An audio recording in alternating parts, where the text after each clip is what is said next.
Hello! ഇന്ന് ഞാനൊരു day in my ലൈഫാണ് കേട്ടോ ചെയ്യാനായിട്ട് പോകുന്നത്.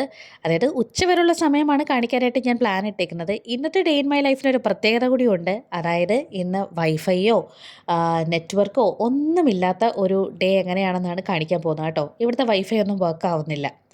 അപ്പോൾ രാവിലെ ഞാൻ എണീറ്റ് ഫ്രഷ് ആയതിന് ശേഷം അയ്യോ! അതിന് മുന്നേ ഒരു കാര്യം പറഞ്ഞോട്ടെ. Welcome back to my YouTube channel journey with Ranaya. അത് പറഞ്ഞില്ലെങ്കിൽ എനിക്കൊരു ഒരു ഒരു സുഖക്കുറവ് കേട്ടോ.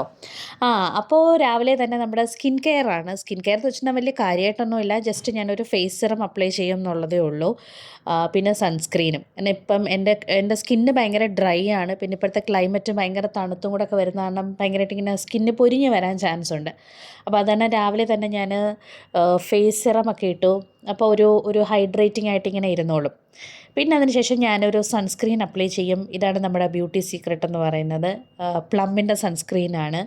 അത്യാവശ്യം നല്ല ലൈറ്റ് വെയ്റ്റ് ആയിട്ടുള്ള നല്ല കുറേ നേരം ലാസ്റ്റ് ചെയ്യും. അതിൻ്റെ ഒരു എഫക്റ്റ് കുറേ നേരം ലാസ്റ്റ് ആവും. ഇവിടെയൊന്നും സൺസ്ക്രീനൊന്നും ഇല്ലാതെ നമുക്ക് പറ്റത്തേ ഇല്ലല്ലോ. ഇപ്പോൾ എല്ലാവരും എവിടെയെന്നല്ല എല്ലായിടത്തും ഇപ്പോൾ എല്ലാവരും സൺസ്ക്രീൻ യൂസ് ചെയ്യുമല്ലോ. അപ്പം ഞാൻ പല ടൈപ്പ് യൂസ് ചെയ്യാറുണ്ട്. ഇതെനിക്ക് അത്യാവശ്യം ഇഷ്ടപ്പെട്ട ഒരു സൺസ്ക്രീനാണ്. വൈറ്റ് കാസ്റ്റൊക്കെ അധികം കുറവാണ്. എന്നാലും ഉള്ള വൈറ്റ് കാസ്റ്റൊക്കെ ഞാൻ തേച്ച് പിടിപ്പിക്കുന്നുണ്ട്. അത് നിങ്ങൾക്ക് ആ വീഡിയോ കാണുമ്പോൾ മനസ്സിലാവുമല്ലോ. നല്ല വൃത്തിയായിട്ട് തേച്ച് ഒട്ടിച്ച് പിടിപ്പിക്കുന്നുണ്ട് ഞാൻ. ഓക്കെ. അപ്പോൾ പിന്നെ അതിന് ശേഷമുള്ള അടുത്ത സ്റ്റെപ്പ് എന്ന് പറയുന്നത് ലിപ്സ്റ്റിക്കാണ്. അതിപ്പോൾ നിങ്ങൾക്ക് ഉടനെ തന്നെ കാണാം. അപ്പോൾ രാവിലെ തന്നെ ഞാൻ ലിപ്സ്റ്റിക്കൊക്കെ ഇട്ട് റെഡി ആവുകയാണ്. കൊള്ളാടേ, കൊള്ളാം കൊള്ളാം. നിങ്ങൾ കാണുന്നുണ്ടല്ലോ അല്ലേ, ലിപ്സ്റ്റിക്കിൻ്റെ കലാവിരുതുകളാണ് ഇപ്പോൾ അവിടെ കണ്ടുകൊണ്ടിരിക്കുന്നത്. അങ്ങനെ ലിപ്സ്റ്റിക്കൊക്കെ ഇട്ട് ഞാൻ റെഡിയായി. അപ്പോൾ ആ ഒരു മോർണിംഗ് ഒരു എന്താ പറയണ്ടേ സ്കിൻ കെയർ റുട്ടീനൊക്കെ കഴിഞ്ഞു. ഇതൊക്കെ ചെയ്തിട്ട് ഞാൻ പോകുന്നത് വേറെ എവിടെയും അല്ല, മുറി വൃത്തിയാക്കാനാണ് കേട്ടോ. അപ്പോൾ എൻ്റെ റൂമൊക്കെ വൃത്തിയാക്കുന്നതാണ് ഇപ്പം നിങ്ങൾ ഈ കണ്ടുകൊണ്ടിരിക്കുന്നത്. അതിപ്പോൾ സ്കൂളിൽ പോകുമ്പോഴാണെങ്കിലും വെക്കേഷൻ ആണെന്നുണ്ടെങ്കിലും ഈ ഒരു റുട്ടീന് വലിയ ചേഞ്ചസ് ഒന്നുമില്ല. എല്ലാ ദിവസവും റൂം ക്ലീൻ ആക്കും. ഇല്ലെങ്കിൽ എനിക്ക് ഭയങ്കര ഒരു അസ്വസ്ഥതയാണ്. നമ്മൾ ജോലിക്കൊക്കെ പോയിട്ട് തിരിച്ച് വരുമ്പോഴേക്ക് ഭയങ്കര നെഗറ്റീവ് എനർജി ആയിരിക്കും. അപ്പോൾ അത് കാരണം ഞാൻ എന്ത് വന്നിരുന്നാലും എല്ലാ ദിവസവും റൂം ഞാൻ ക്ലീൻ ചെയ്യാറുണ്ട്. അപ്പോൾ ആ ഒരു ക്ലീനിങ് പ്രോസസ്സാണ് ഇപ്പോൾ കണ്ടുകൊണ്ടിരിക്കുന്നത്. പിന്നെ ഈ ഒരു ബ്ലാങ്കറ്റ് ഇപ്പോൾ തണുപ്പായത് കാരണം ബ്ലാങ്കറ്റ് ഇല്ലാതെ പറ്റത്തേ ഇല്ല. എന്നെക്കാളും ഭയങ്കര നീളവും വീതിയുമുള്ള നല്ലൊരു ബ്ലാങ്കറ്റാണ്. അപ്പോൾ അതുമായിട്ട് രാവിലത്തെ ഒരു മൽപ്പിടുത്തമുണ്ട്. ഇതൊന്ന് അതിനെ ഒന്ന് അടുക്കി ഒതുക്കി വെക്കാനായിട്ടുള്ള ഒരു മൽപ്പിടുത്തമാണ് ഇപ്പം നിങ്ങളെ കണ്ടുകൊണ്ടിരിക്കുന്നത് കേട്ടോ. അത്യാവശ്യം നല്ല വെയിറ്റും ഉണ്ട് അതിന്. പക്ഷേ എന്നിരുന്നാലും ഇതില്ലാതെ ഇപ്പോൾ പറ്റത്തേ ഇല്ല. അപ്പോൾ അങ്ങനെ അതും ഒരുമാതിരി ഒരു സൈഡിലൊക്കെ ഒതുക്കി അവിടെ റെഡിയാക്കി ഞാൻ വെച്ചു. പിന്നെ ഇനി ബാക്കി ക്ലീനിങ് പ്രോസസ്സ് ഇനിയും ബാക്കിയുണ്ട്. അപ്പോൾ ആ ഒരു അതിൻ്റെ പ്രക്രിയകളാണ് അവിടെ നടന്നുകൊണ്ടിരിക്കുന്നത്. അപ്പോഴാണ് എനിക്ക് 2 സ്റ്റെപ്പ് ഓർമ്മ വന്നത്. ലെവിറ്റേറ്റിംഗ് എന്ന് പറയുന്ന ഒരു ഇംഗ്ലീഷ് സോങ് ഉണ്ടല്ലോ, അപ്പോൾ അതിൻ്റെ 2 സ്റ്റെപ്പാണ് ഇപ്പോൾ ഈ വെച്ചുകൊണ്ടിരിക്കുന്നത്. എനിക്ക് ബോറടിക്കാതിരിക്കാൻ വേണ്ടിയിട്ട് ഞാൻ തന്നെ ചെയ്യുന്നതാണ് കേട്ടോ ഇതൊക്കെ. പിന്നെ അതിനുശേഷം വീണ്ടും ബാക്ക് ടു വർക്കാണ്.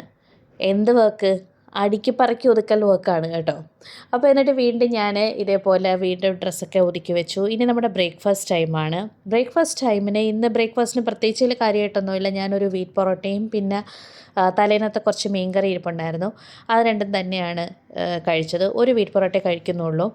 പിന്നെ വീണ്ടും തുണിയൊക്കെ അലക്കാനുള്ളതൊക്കെ എടുത്ത് വെച്ചു വാഷിംഗ് മെഷീനിൽ. ഇതൊക്കെ ഞാനിങ്ങനെ വീഡിയോ എടുക്കാൻ സത്യം പറഞ്ഞിരുന്നാൽ നല്ല പണിപ്പെട്ടിട്ടെടുത്തതാണ് കേട്ടോ. ഇങ്ങനെ ഈ ഒരു ആംഗിളിലൊക്കെ കിട്ടാൻ വേണ്ടിയിട്ട് എനിക്ക് വലിയ പിടിയൊന്നുമില്ല വീഡിയോ എടുക്കുന്നതിനെക്കുറിച്ച്. പിന്നെ ഞാൻ വന്നിട്ട് വീണ്ടും റൂമിൽ വന്നിട്ട് വൈഫൈയോ നെറ്റ്വർക്കോ ഒന്നും ഇല്ലല്ലോ, ആകാശം നോക്കി അങ്ങ് ആസ്വദിച്ചു കുറേ നേരം. പിന്നെ അവിടെ കിടക്കുന്ന ബസ്സുകൾ കണ്ടു. പിന്നെ ദേ ഒരു 3 പേര് നടന്നു പോകുന്നത് കണ്ടു. ഇതൊക്കെ ഇങ്ങനെ കണ്ട് കുറേ നേരം അവിടെ ആ ഒരു ബാൽക്കണി സൈഡിൽ നിന്നു. പിന്നെ ഞാൻ പച്ചക്കറി വാങ്ങാനുണ്ടായിരുന്നു. സാമ്പാർ വെക്കാമെന്നാണ് വിചാരിക്കുന്നത്. അങ്ങനെ ഞാൻ വെണ്ടയ്ക്ക വാങ്ങാനാണ് ഈ പോകുന്നത്. വെണ്ടയ്ക്ക വാങ്ങാൻ പോയെങ്കിൽ സൂപ്പർ മാർക്കറ്റിൽ ചെന്ന് അവിടുത്തെ കോസ്മെറ്റിക് സൈഡിൽ ചെന്ന് കണ്ണോടിക്കാതെ എനിക്കൊരു രക്ഷയില്ല. അപ്പോൾ ഇനി നമുക്ക് ഞൊടിയിടയിൽ ഒരു സാമ്പാർ കണ്ടാലോ? യെസ്. അപ്പോൾ അങ്ങനെ ഞാൻ മലക്കറിയൊക്കെ അരിഞ്ഞു. പെട്ടെന്ന് തന്നെ സാമ്പാറൊക്കെ വെച്ചു. പിന്നെ കുറച്ച് വെണ്ടയ്ക്ക മെഴുക്കുവരട്ടിക്കുള്ളതൊക്കെ അരിഞ്ഞു വെച്ചു. അതിനകത്ത് വെണ്ടയ്ക്ക, സവാള, പച്ചമുളക്, പിന്നെ കുറച്ച് കറിവേപ്പില ഇതെല്ലാം ഇട്ടു. പിന്നെ അതിന് ശേഷം പിന്നെ നെത്തോലി ഫ്രൈ ആണ്. അതിൻ്റെ മസാല പുരട്ടിയൊക്കെ വെച്ചേക്കാണ്. അങ്ങനെ ഈ പറഞ്ഞ സമയത്തിനുള്ളിൽ തന്നെ നമ്മുടെ സാമ്പാർ റെഡിയായി. വെണ്ടയ്ക്ക മെഴുക്കുവരട്ടി റെഡിയായി. നെത്തോലി അവിടെ ഇങ്ങനെ കിടന്ന് സംസാരിച്ചുകൊണ്ട് വെന്തുകൊണ്ടിരിക്കുകയാണ്. അങ്ങനെ എനിക്ക് ഭയങ്കര ഇഷ്ടമാണ് കേട്ടോ നെത്തോലി ഫ്രൈ. അപ്പോൾ ഈ ഉണ്ടാക്കിയ സാധനങ്ങളെല്ലാം ഞാൻ പ്ലേറ്റിലാക്കി. ചോറും സാമ്പാറും വെണ്ടയ്ക്കയും നെത്തോലി ഫ്രൈയും പിന്നെ ഒരു മേമ്പടിക്ക് കുറച്ച് തൈരും. ഇനി ഇതെല്ലാം കൂടെ കൂട്ടി കഴിക്കുന്ന എൻ്റെ ഭാവം നിങ്ങളൊന്ന് കണ്ടോളൂ കേട്ടോ.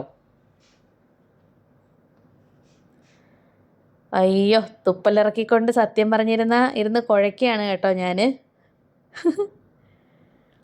അയ്യോ, ഉമിനീരിറക്കി. അയ്യോ, എനിക്ക് വയ്യ. അങ്ങനെ ആദ്യം തുള്ളി എടുത്ത് വെച്ചു. ഞാൻ ഉണ്ടാക്കിയതായതുകൊണ്ട് പറയുകയല്ല, അത്യാവശ്യം നല്ല ടേസ്റ്റ് ഉണ്ടായിരുന്നു കേട്ടോ. സാമ്പാറും പിന്നെ ഞാൻ ഇടയ്ക്ക് വേറെ ഒന്നും കഴിക്കാറില്ല. രാവിലെ ബ്രേക്ക്ഫാസ്റ്റ് കഴിഞ്ഞിട്ട് ഇടയ്ക്ക് അങ്ങനെ ഒരു 11 മണിക്ക് സ്നാക്സോ അങ്ങനെയൊന്നും ഞാൻ കഴിക്കാറില്ല. പിന്നെ ഉച്ചയ്ക്ക് ചോറ് തന്നെയാണ് പിന്നെ കഴിക്കുന്നത്. അപ്പോൾ എനിക്ക് അത്യാവശ്യം നന്നായിട്ട് വിശന്നുകൊണ്ട് ആ ഒരു നെത്തോലി ഫ്രൈയും വെണ്ടയ്ക്ക മെഴുക്കുവരട്ടിയും സാമ്പാറും പിന്നെ ഇച്ചിരി തൈരും കൂടെ ഒക്കെ ചെന്നപ്പോഴത്തേക്ക് നല്ല ടേസ്റ്റ് ഉണ്ടായിരുന്നു. എനിക്കിഷ്ടപ്പെട്ടു കേട്ടോ.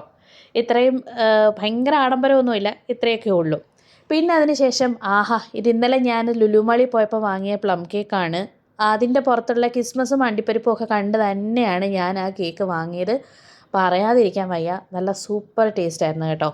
ഇത് എങ്ങനെ ഉണ്ടാവും എന്നുള്ള കാര്യത്തിനകത്ത് എനിക്ക് വലിയ ഡൗട്ടൊന്നും ഇല്ലായിരുന്നു. ആ കേക്ക് കാണുമ്പോൾ തന്നെ നല്ല രസമുണ്ടായിരുന്നു. പിന്നെ ഇതെല്ലാം കഴിഞ്ഞിട്ടുള്ള ടൈമായിരുന്നു ഭയങ്കര ബോറിംഗ് എന്ന് പറയുന്നത്. രാവിലെ അത്രയും പണി ചെയ്തതുകൊണ്ട് അങ്ങനെ സമയം പോയത് അറിഞ്ഞില്ല. പിന്നെ ഉച്ചയ്ക്ക് ഇപ്പോൾ ചോറ് കഴിച്ചാൽ എനിക്ക് ഉടനെ കയറി കിടക്കാനും വയ്യ. അപ്പോൾ ഒരു 1 അവർ അങ്ങനെ ഇരുന്ന് ഞാൻ വീണ്ടും ആകാശത്തൊക്കെ നോക്കിയിരുന്നു. അപ്പോൾ ഇത്രയൊക്കെ ആയിരുന്നു എൻ്റെ ഒരു ഇന്നത്തെ ഉച്ചവരെയുള്ള സമയം. എൻ്റെ വീഡിയോസൊക്കെ ഇഷ്ടപ്പെടുന്നുണ്ടെങ്കിൽ ലൈക്ക് ചെയ്യുക, ഷെയർ ചെയ്യുക, സബ്സ്ക്രൈബ് ചെയ്യുക. പുതിയ പുതിയ കോണ്ടൻസൊക്കെ ആയിട്ട് ഞാൻ മാക്സിമം യൂട്യൂബിൽ അപ്ഡേറ്റ് ആവാനായിട്ട് നോക്കാം. അപ്പോൾ എല്ലാവർക്കും ഹാപ്പി ഡേ.